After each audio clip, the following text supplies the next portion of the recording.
ahora voy a presentar al conferencista de este primer encuentro. Un lujo contar con él en este ciclo y arrancar este nuevo año de la mano de una charla brindada por él. Él es Claudio Bertonati, es naturalista, museólogo y docente, y también es parte del equipo de trabajo de la Fundación Azara y de la Universidad Maimónides. Claudio nos va a hablar sobre la biomímesis, que seguramente muchos de ustedes querrán saber de qué se trata, este nombre que en sí es un poco misterioso. Así que bienvenido, Claudio, y muchísimas gracias por sumarte al ciclo Contando Ciencia en Línea.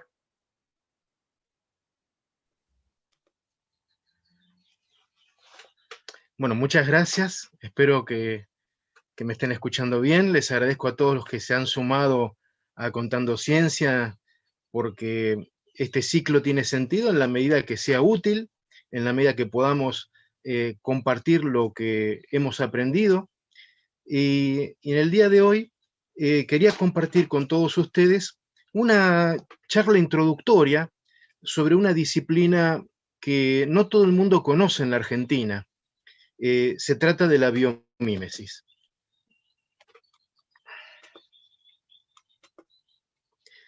Todos sabemos que la naturaleza siempre ha inspirado al hombre desde que camina sobre la Tierra. Cuando uno revisa las distintas civilizaciones o culturas del mundo, e incluso las de la Argentina, cuando vamos a los sitios arqueológicos, nos encontramos con vasijas que representan anfibios, ofidios o serpientes, aves rapaces, lechuzas, búhos, anfibios creo que mencioné. Y cuando vemos los sitios de arte rupestre, ya sea de pinturas como en estos casos, o grabados, también vemos representaciones donde la fauna, la flora y los accidentes geográficos no han pasado desapercibidos en absoluto. Cuando revisamos también nuestra folclorología, es decir, el estudio de los saberes populares, vamos a reparar en que el hombre del campo, la mujer del campo, reconoce plantas medicinales, usos tintorios, usos mágicos, animales o plantas que tienen valor espiritual. Entonces, no es extraño que al tomar contacto con esa gente, ya sean pueblos originarios o criollos, veamos que han aprovechado la naturaleza de una manera muy integral, por estar en un contacto mucho más directo que las personas urbanas, los urbanitas, los que vivimos en ciudades donde ni siquiera a veces conocemos los nombres de las plantas o de los animales que están más cerca de la ciudad o que conviven en el arbolado público o en las reservas naturales, en las plazas, en los parques, que no están despojados de expresiones vivientes de la fauna y la flora silvestres.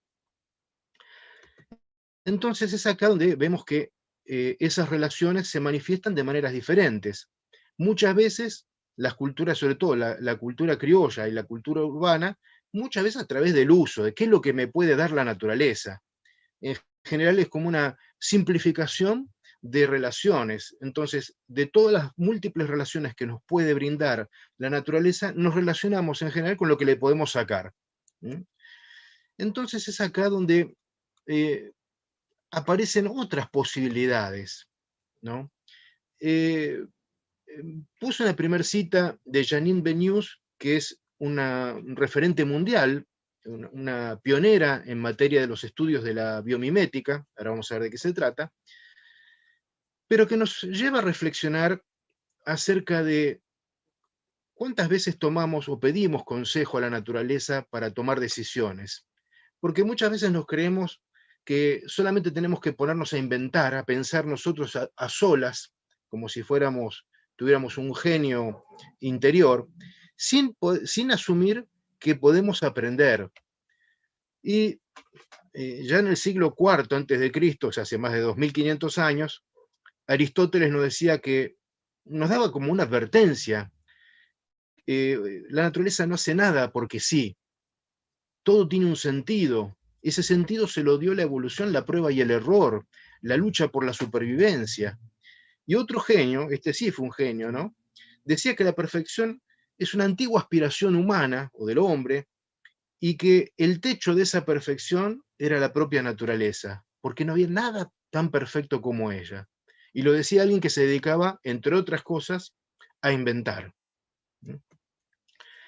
Es acá donde también quisiera reparar en dudas, compartir con ustedes dudas. Borges decía, la duda es uno de los nombres de la inteligencia. En casos donde, por lo menos yo, no sé si es convergencia, casualidad o realmente una imitación del mundo natural. Cuando vemos, por ejemplo, estas flores pequeñitas de las aristoloquias, que tienen un tubo, donde en el interior del tubo está revestido de pelitos que miran hacia adentro de ese tubo, donde conduce hasta el ovario de la flor. El olor de ese tubo, de esa flor, atrae a estas mosquitas que vemos en los bordes. Las moscas se introducen y luego, a pesar de lo que muchos creen, no se trata de una planta carnívora, es una planta trampa, una flor trampa, que lo que hace es retener a esas mosquitas para que luego se embardunen de polen, tomen contacto con el polen, y cuando esa flor madura, esos pelitos se ablandan y permite que las mosquitas puedan volver a salir. Cuando vemos las trampas de los ratones, que se venden en las ferreterías o en algunos lugares, vemos que el sistema es el mismo que el de esta flor. Ahora, si fue algo que alguien inventó en base a la observación de este tipo de estrategias de la naturaleza, o simplemente fue una casualidad o una convergencia, yo por lo menos no lo sé. Hay muchas cosas por el estilo.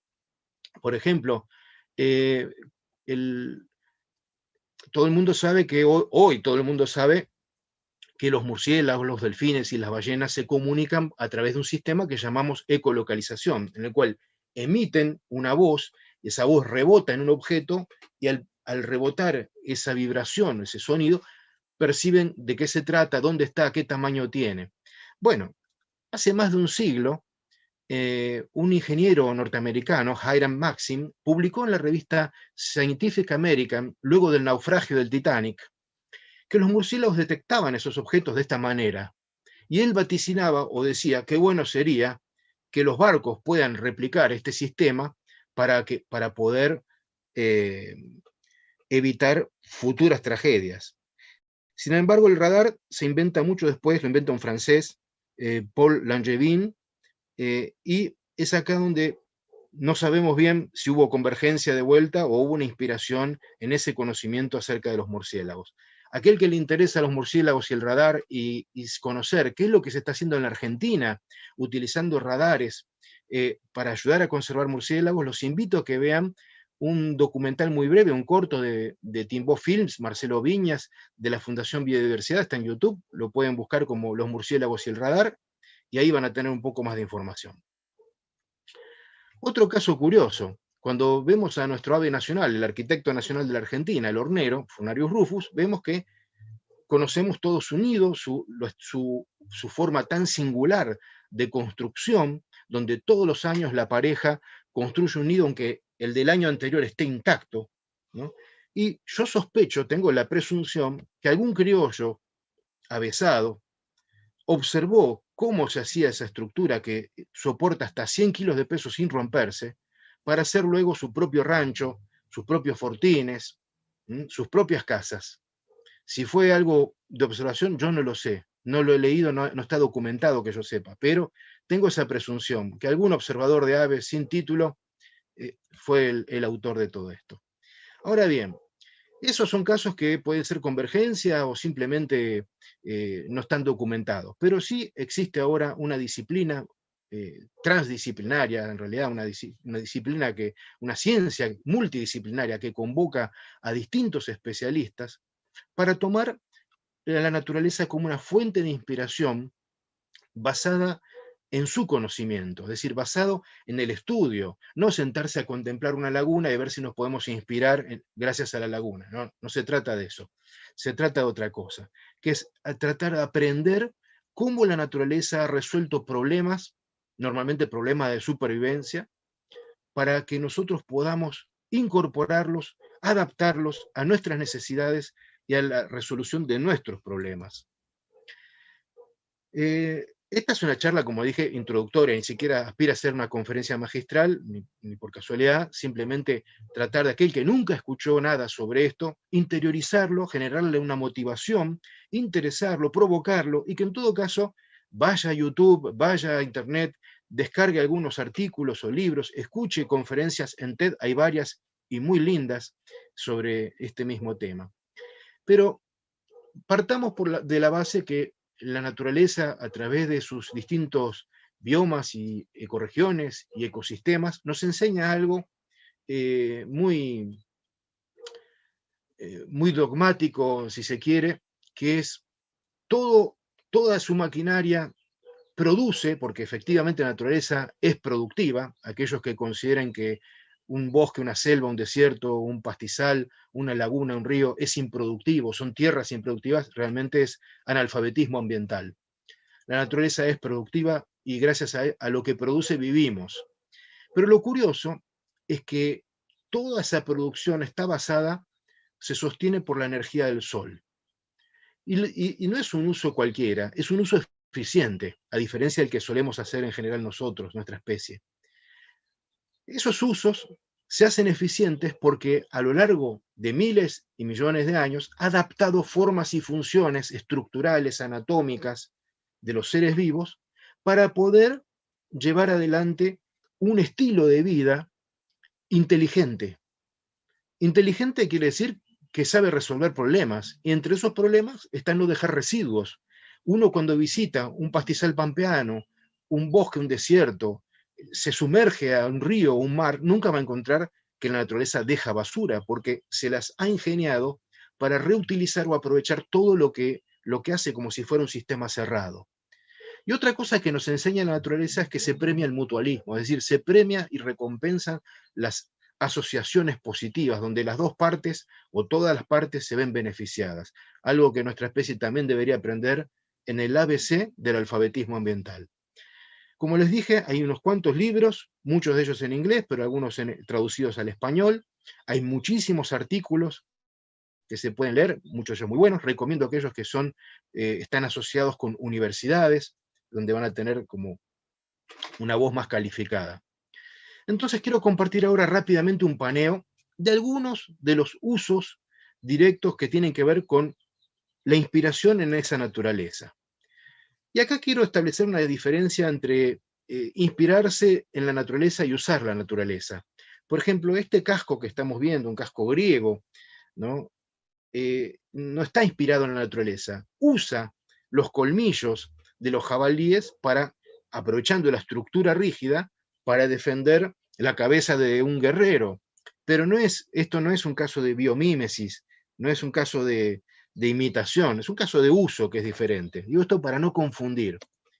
Casos de imitación son estos, donde desde el mundo romano para acá, han visto que determinados animales tienen verdaderas corazas, como nuestros armadillos, en el caso de que estamos viendo son los pangolines, hay 8 especies de las cuales muchas desgraciadamente están todas amenazadas prácticamente, no por este uso, sino por otros usos que tienen que ver con el consumo de su carne, con los usos mágicos que se le atribuyen, totalmente infundados desde el punto de vista científico. Pero desde un punto de vista físico, alguien que observó esa coraza viviente, la trató de adaptar y usar, por ejemplo, para construir armaduras. La de la izquierda es romana y la de la derecha es un saco, una armadura más estilizada de India del año 1820, regalada por el gobernador de Bombay al rey Jorge III de Inglaterra. Si ustedes ven el detalle de abajo, están pintadas, cada placa de pangolín está pintada en oro incluso. Es esa casaca más un casco. Pero esto tenía una función que era, más allá de lo ornamental, defensiva absolutamente como la del mismo animal. Cuando revisamos la tortuga testudo greca de Europa, podemos ver también que su coraza ha inspirado otro tipo de armaduras. Y en el Imperio Romano ha inspirado algo que ha sido muy eficaz para lograr su expansión geográfica, que es una formación bélica que se llama testudo, en latín, los romanos la llamaban testudo, que era unir casco con casco de cada soldado para formar esta estructura que no era defensiva, como la actitud de una tortuga cuando se encoge las patas y la cabeza para protegerse dentro de su caparazón. No, por el contrario, la formación testudo era una formación de ataque. Esto está descrito ya por los historiadores romanos del siglo II. O sea, historiadores contemporáneos a esto mencionaban que era una formación de asalto, de ataque. Hablando de ataque y de formaciones, tenemos que el fútbol americano tiene serios problemas para la salud a través de esos choques que generan contusiones, que generan lesiones traumáticas del cerebro, LTC, por sus siglas, que tiene que ver con que ese impacto que tienen a veces cabezas, aunque tengan cascos, provoca que el cerebro se desacomode o tenga lesiones a nivel casi estructural. Frente a esta situación, por supuesto, se ha despertado la preocupación desde el ámbito de la salud. La Universidad de Texas, por ejemplo, en Estados Unidos, ha abordado este caso, tiene estadísticas sobre la cantidad de lesiones anuales en los jugadores, no solamente de fútbol americano, sino de rugby y de otros deportes. Y lo que sí se sabe es que el riesgo de un jugador a tener algún tipo de lesión cerebral se duplica cada 2 años. Frente a esto hay una película para aquellos que quieran ver el caso. La verdad duele, Concussion en inglés, donde se muestra justamente el problema de cómo un médico nigeriano se enfrenta con la Liga Nacional de Fútbol de Estados Unidos porque le pretende frenar todas las investigaciones para que no haya obstáculos para el desarrollo del deporte, cuando en realidad el verdadero obstáculo es no hacer las cosas bien. Frente a este problema, se encontró la solución en los carpinteros, en este grupo de aves que cuando cualquiera que la haya observado en el campo, le habrá llamado la atención que cuando escucha el picar sobre la corteza de un árbol, uno dice, pero ese animal se le tiene que estar partiendo la cabeza de dolor, tiene que tener migrañas crónicas, porque si una persona hiciera eso, caería con una conmoción cerebral inmediatamente. Digamos, los golpes que generan los carpinteros con su cabeza, con su pico y por lo tanto con su cabeza en la corteza de determinados árboles, es 100 veces más de lo que podemos tolerar nosotros. ¿Dónde está el secreto? Está en la estructura del cráneo, un cráneo que tiene huesos esponjosos por cámaras aéreas que amortiguan las vibraciones, y esa vibración llega con una frecuencia más baja al núcleo del cerebro. También tiene que ver con que entre el cráneo y el cerebro, hay un espacio libre que también reduce la transmisión de esas vibraciones. Entonces, observando, estudiando la estructura craneal de los carpinteros, se idearon los cascos que se llaman MIPS, que es Sistema Multidireccional de Protección de Impactos, quiere decir, que se llevaron al deporte. Y con esto no es que se haya resuelto totalmente el problema, pero por supuesto ha bajado enormemente la cantidad de casos con contusiones cerebrales. Todo el mundo conoce o habrá escuchado hablar del tren bala. El tren bala tuvo problemas iniciales. Uno de sus grandes problemas era el ruido, el sonido estridente que hacía por 2 variables. Una era la forma del tren bala, potenciada por la velocidad, y el otro tenía que ver con los cimientos o estructuras que soportaban los rieles o las vigas sobre las cuales transitaba. Otro problema, en el caso de la primera línea estudiada de trenes en Japón, tenía más de 200 kilómetros de túneles por los cuales atravesaba, y eso generaba un impacto acústico en la vecindad de esos túneles muy notorio. Afortunadamente apareció un observador de aves, que no era cualquiera. Eiji Nakatsu trabajaba para la West Japan Railway Company, la empresa que llevaba adelante los trenes balas, y él, estudiando el martín pescador y la forma en que un martín pescador se zambulle sin hacer ruido, sin salpicar, llevó a imitar la trompa de esos trenes, asemejándola, como ustedes ven en este boceto de él, a la cabeza y el pico del martín pescador. ¿Qué es lo que logró con esto? 3 resultados impactantes. Disminuir el ruido, aumentar la velocidad y ahorrar en consumo energético. O sea, todo esto a través de un observador de aves, por supuesto, ingeniero. O sea, que no pasa porque sí, ni porque se dedica nada más que a mirar a pajaritos. Es porque es una persona formada que unió dos pasiones, yo diría, ¿no? Las integró y el resultado nunca puede ser malo. Hablando de aves, otro ingeniero japonés se puso a investigar algo que a todos los que somos observadores de aves siempre nos llamó la atención desde un primer momento, que cuando en la noche se nos cruza una lechuza, un búho, un caburé, vemos que lo hace de un modo silencioso, que vuela a muy poca distancia nuestra y no escuchamos el aleteo, cosa que no pasa con los patos, no pasa con las palomas.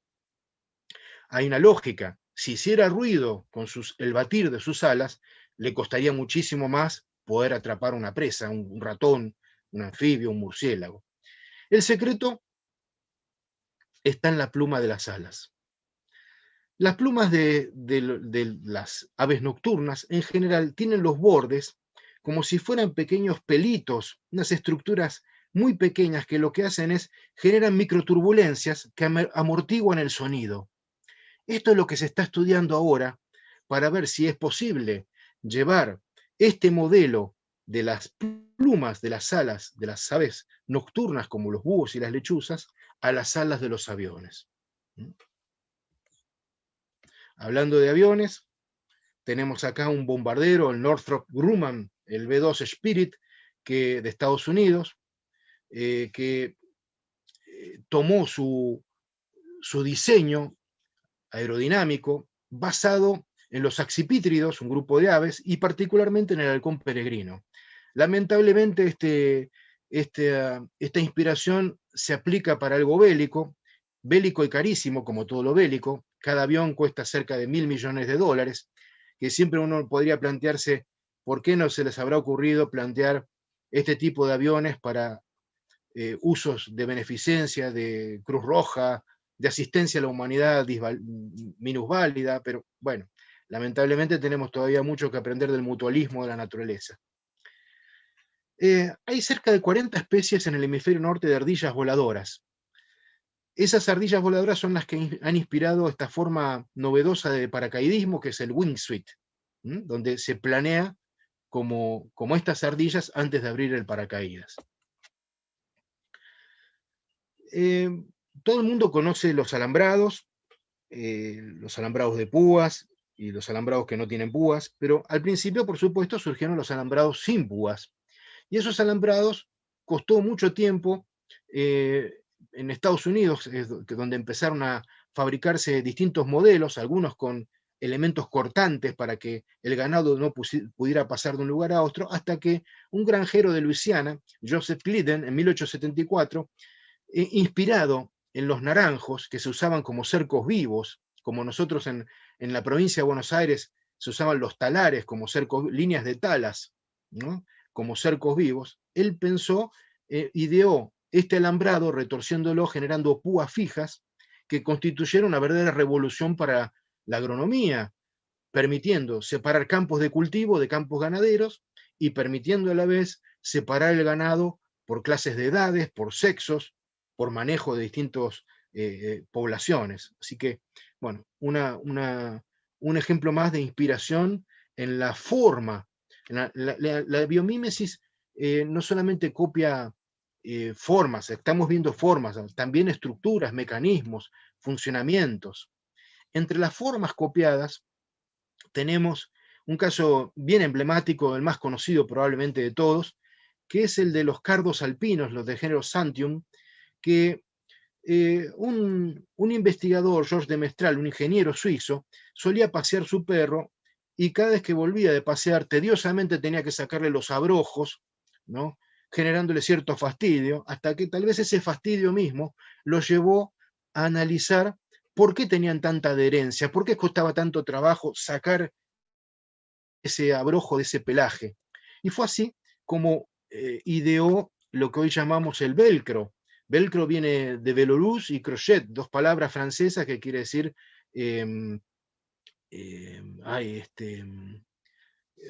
esta tela, ¿cómo se llama? Bueno, el velcro es el velours es una tela que ahora no recuerdo el nombre, ¿no? Y crochet es de ganchos, una tela con ganchos. Entonces así ideó el velcro, que se ha popularizado sobre todo, no a partir de su patentamiento en el año 41, sino cuando en la NASA observaron que vestirse, un astronauta, vestirse con botones, con cierres, era más complejo que usar velcro. Y hasta los relojes de los astronautas ya vienen con velcro. Es decir, que tiene que darle gracias al cardo, que habrá maldecido más de una vez, y a su perro, que fue el que lo llevó a este descubrimiento que luego de patentado le dio sus buenos mangos. No sé si es convergencia, pero las agujas hipodérmicas recuerdan inevitablemente a las serpientes venenosas y la manera en que inoculan veneno. Justamente en tiempos de pandemia, hoy podemos agradecer a las serpientes venenosas esta forma de poder combatir la enfermedad humana a través de sus colmillos, de la inspiración de sus colmillos. También por estos días estamos recibiendo oleadas de mosquitos, por lo menos los que vimos cerca de Buenos Aires, varias especies, nunca agradable ninguna de ellas. Nos recuerda en tiempo de pandemia que hubo una pandemia previa de fiebre amarilla, alguna epidemia que fue bastante grave para nuestro país. Pero los mosquitos tienen también algo que enseñarnos. En la Universidad de Kansai, en Japón, 4 investigadores estudiaron la proboscis, es decir, la trompa de estos mosquitos, de cualquier mosquito, ¿no? Y se dieron cuenta que pasa algo muy interesante. Cuando el mosquito nos va picando, va inoculando al mismo tiempo un anestésico, por el cual no nos damos cuenta que nos está picando, un anticoagulante, y al mismo tiempo extrae sangre. Y cuando deja de extraer sangre, deja de inocular ese anticoagulante y deja de inocular ese anestésico, por lo cual nos empieza a picar, nos empieza a doler. Bueno, lo que han tratado de hacer estos investigadores es un modelo de inyecciones, de microagujas, donde puedan inocular al mismo tiempo a un paciente sin dolor distintos tipos de sustancias medicinales. ¿Qué tienen que ver los peces de los arrecifes de coral con los autos? Bueno, uno podría decir que estos peces pareciera que no tuvieran ninguna forma hidrodinámica. Es más, se ha estudiado la estructura, la forma de los cuerpos de estos peces y se ha descubierto dos cosas: que esa forma de cubo pareciera muy inestable en el agua, pero que las quillas que tienen en el lomo y en la parte de abajo, es decir, esas líneas que están estudiadas en los gráficos, están graficadas a la derecha, le dan estabilidad e hidrodinamia. Eso ha valido a que una de esas especies, el pez cofre del género Stracion, haya inspirado a Mercedes-Benz a generar este modelo de auto biónico, donde consume 20% menos de combustible y genera un 80% menos de contaminación. Y con 3 litros de combustible hace cerca de 100 kilómetros a 90 kilómetros por hora, con lo cual también hace un uso eficiente de la energía. Esta foto es del MoMA, del Museo de Nueva York. Entonces, los autos, la industria automotriz, menciono una porque uno podría decir, bueno, pero es raro a veces que la industria automotriz esté mirando la naturaleza. No crean eso, porque Ford, por ejemplo, ahora está investigando a los geckos, esos pequeños lagartitos que vemos a los costados de nuestras casas a la noche, que salen a cazar polillas, mosquitas, cucarachas, y arañas, y que mucha gente cree erróneamente que son venenosos. No solo no son venenosos, sino que una compañía tan famosa como Ford los está estudiando ahora para conocer mejor cuál es el sistema de adherencia que tienen en sus patas para poder llevarlo a la industria automotriz y resolver no solamente problemas de producción, sino de costos y también generando beneficios en la naturaleza. Hablando de las patas de los geckos, no tienen ventosas. Lo que tienen son unos pelitos microscópicos que generan una carga eléctrica totalmente contraria a nivel molecular de la superficie donde se adhieren, como si fuera un imán, dicho de otra manera. Eso es lo que le da esa adhesión, de la cual uno los puede ver corriendo por las paredes sin tropiezos. Y a raíz de eso se están haciendo ahora en Alemania distintos modelos para patentar distintos materiales, guantes, sobre todo se está buscando materiales de indumentaria, por ejemplo, que faciliten o sean más seguros para los andinistas, por ejemplo, aplicando este tipo de estructuras. Algo que se parece mucho a las ranitas del zarzal, las ranitas trepadoras que tenemos en buena parte de la Argentina. Bueno, mucha gente cree que esas ranitas tienen ventosas en los dedos, una ventosa que en cada yema de dedo, pero no es así. Lo que tiene son pequeños canales que están rellenos de aire, con los cuales al adherirse hace una suerte de vacío, y ahí sí hace como una sopapa, ¿no? Con lo cual se adhiere a esas superficies. Gracias a eso se han hecho ahora cintas adhesivas que pueden pegarse y despegarse hasta 30 veces utilizando esta esta estructura que tienen los dedos de los anfibios. En materia de formas también nos puede llamar la atención las aletas de las ballenas jorobadas, que a diferencia de otras ballenas son así irregulares en sus bordes.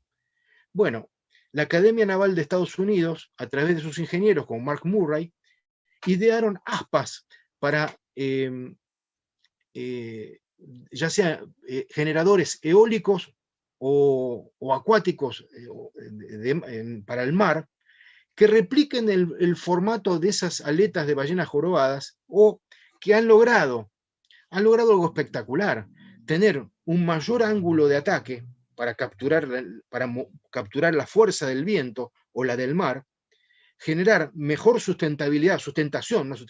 sustentación, y al tener menor resistencia, genera más eficiencia energética en la captación de la energía. Muy bien. Pasamos a los malos de las películas, desgraciadamente. Los malos de las películas están casi todos amenazados de extinción. Son los tiburones, las rayas, los peces que no tienen huesos, sino que tienen cartílagos. Lamentablemente, entre la industria, que no es ninguna industria porque no fabrica nada, sino es un extractivismo, la pesca, que va diezmando las poblaciones de tiburones y rayas, bueno, se contrapone ahora con la inspiración que han dado los tiburones para no matar a la humanidad, sino salvarla. Cuando uno mira la piel de un tiburón, viéndola de lejos, parece una superficie absolutamente lisa, pero si uno la tocara, y es más, si uno la tocara a contrapelo incluso, o a contraescama, va a ver que esa piel tiene pequeños dentículos, se llaman así dentículos, que parecen los techos de tejas. Y cada especie tiene un diseño diferente. No importa la especie, en todos los tiburones, que son grandes predadores, el diseño de esa piel, con esos dentículos que tienen canaletas, lo que hacen es, le dan mayor velocidad de escurrimiento en el agua. Es decir, que el animal tiene, con la misma fuerza y que se impulsa de su aleta o de sus aletas, logra mayor velocidad gracias a esta piel. Eso fue observado por la empresa Speedo y diseñó trajes de baños de competición aprovechando esta cualidad. En el caso de los tiburones, esa velocidad tiene velocidad de escurrimiento, me refiero ahora, ¿no?, del agua por sobre la piel, tiene otra ventaja.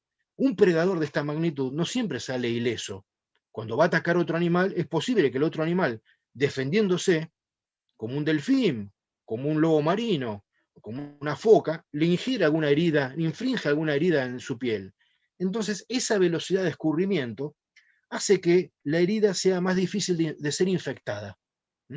Volviendo a los trajes de competición, miren lo que llegó a pasar.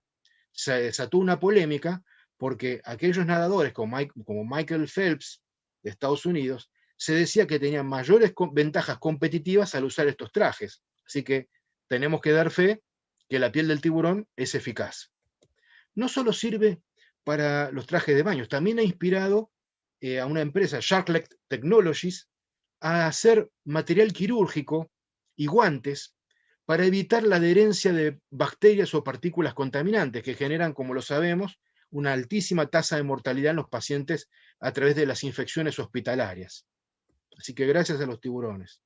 Otro ejemplo muy popular, muy conocido entre la biomimética o la biomímesis, son las hojas y las flores o pétalos de determinadas plantas que llamamos autolimpiantes, es decir, que tienen superficies hidrofóbicas, es decir, que rechazan el agua, la repelen, y al repelerla, las gotas de agua van rodando, y mientras van rodando, van arrastrando las partículas contaminantes, las bacterias, la suciedad, y de esa manera se mantienen siempre impolutas. Por eso la flor de loto tiene tanto valor simbólico para distintas culturas, porque emergiendo de lugares pantanosos, la flor siempre está pura, limpia, y se relaciona con la pureza del espíritu, la pureza mental. Bueno, un botánico, Wilhelm Bartlett, del Jardín Botánico de la Universidad de Bonn, en Alemania, observó esto y logró llevar el descubrimiento de esta estrategia de las flores y de algunas hojas de plantas a la empresa japonesa Lotus Sam. Lotus por la flor del loto, la planta del loto, y Sam, señor, el señor Loto, que ha generado una pintura autolimpiante que permite, para exteriores, que permite que las casas luzcan siempre limpias, por ejemplo. En materia arquitectónica, los termiteros siempre han llamado la atención de muchas personas, ¿no? Y particularmente ahora están siendo, desde hace unos cuantos años ya, siendo objeto de estudio por parte de arquitectos y de ingenieros. En Zimbabue han hecho un centro comercial que, inspirado en estos termiteros de ese país, han permitido ahorrar hasta un 8% de la energía consumida. Piensen que en esos termiteros, las termitas, como las hormigas, mantienen cultivos con temperatura estable a lo largo del año para poder mantener a sus crías. Así que fíjense, este es el centro comercial que se realizó a través de la biomímesis en materia arquitectónica. Otro ejemplo lo tenemos en este grupo de mariposas del género Morfo, que en Sudamérica está muy bien representado. Hasta la provincia de Buenos Aires tenemos una especie del género Morfo, aunque no es azul intenso como estas, que es la mariposa bandera argentina, la mariposa emblemática de la ciudad de Buenos Aires por ley de la ciudad, Morfo epistrophus. Bueno, ¿qué tienen que ver estas mariposas con la tecnología? Bueno, cuando uno revisa a un microscopio potente la estructura de las alas de una mariposa, va a ver que tiene como escamas, y esas escamas tienen nanoestructuras que funcionan como un laboratorio viviente, que permiten captar temperaturas y hasta reconocer 1000 sustancias químicas diferentes. O sea que cada mariposa que vemos es una suerte de laboratorio en vuelo. ¿Qué se está buscando ahora? Inspirarse en esos sensores que tienen las nanoestructuras de las escamas, de las alas de las mariposas, para distintas aplicaciones, como por ejemplo las pantallas, como la computadora o celulares, en los cuales muchos de ustedes nos están viendo en este mismo momento. Cuando uno ve un cardumen, aunque sean los documentales, seguramente le va a llamar la atención que cuando aparece un predador, un enemigo, un peligro, nunca se chocan. ¿No les llamó la atención que nunca se chocan?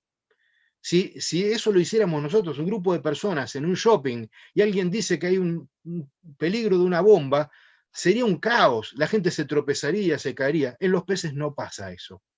¿Pero por qué no pasan? Porque tienen un sentido diferente al nuestro, que nosotros no tenemos, que es esa famosa línea lateral, por la cual perciben muchas cosas. Es otro laboratorio que llevan los peces. Pero entre esas cosas que perciben son los movimientos, las temperaturas, y al igual que con el caso de las mariposas, se está investigando ahora cómo poder llevar esos sensores, y ya se ha logrado, a los vehículos, una vez más. Y se empezó por robots, y luego se transportó a automóviles para lograr que, por ejemplo, cuando haya un auto muy cerca del otro, se repelan o genere un aviso. Probablemente uno de los inventos más populares y de mayor uso basados en la biomímesis es el hilo de nylon. inspirado en las telas de araña. Hoy sabemos que una tela de araña tiene mucha más resistencia y mayor elasticidad que un cable de acero del mismo grosor. Entonces, fíjense ustedes, digamos, cuando uno habla de las arañas, y por suerte en la Argentina tenemos grupos de personas que defienden a las arañas y a las serpientes. Yo no mato serpientes y no matemos arañas. Son grupos que están tratando de revelarnos también que esas malas de la película, esos seres antipáticos, ofrecen a la humanidad beneficios gratuitos por los cuales deberíamos tener mayor gratitud y comprensión. La biomímesis también está llegando a las prótesis, donde vemos cada día que no por motivos estéticos se copia al cuerpo humano, sino por motivos funcionales también. O sea que tenemos que aprender hasta de nuestra propia naturaleza. Probablemente el mayor ejemplo, el máximo, está en los ecosistemas. Vuelvo un poco al principio ahora. Cuando uno visita una laguna, un estero, un bañado, un río, un bosque, un desierto, un pastizal, nunca va a encontrar despilfarro, nunca va a encontrar basura generada por esa naturaleza, porque todo se reutiliza, todo se usa, pero se aprovecha con mesura.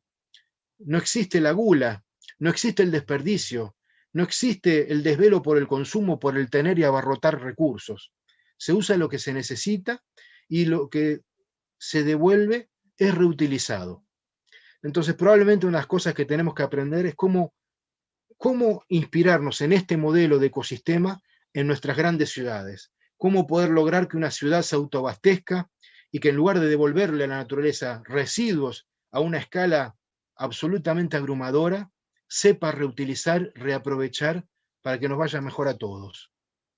Y cuando salimos al campo o simplemente miramos un paisaje, deberíamos preguntarnos cuánto más todavía tenemos por descubrir, cuántos secretos, cuánto más tenemos que aprender de la naturaleza, no desde un escritorio, sino desde el compartir el propio terreno en nuestro propio planeta. Un gran artista dijo que en la naturaleza están todos los estilos futuros. Yo diría que están también todas las respuestas a todas nuestras necesidades. Les agradezco mucho la atención que me han dado hasta aquí. Por supuesto, si tienen preguntas, no sé si tengo respuestas, pero hago el intento.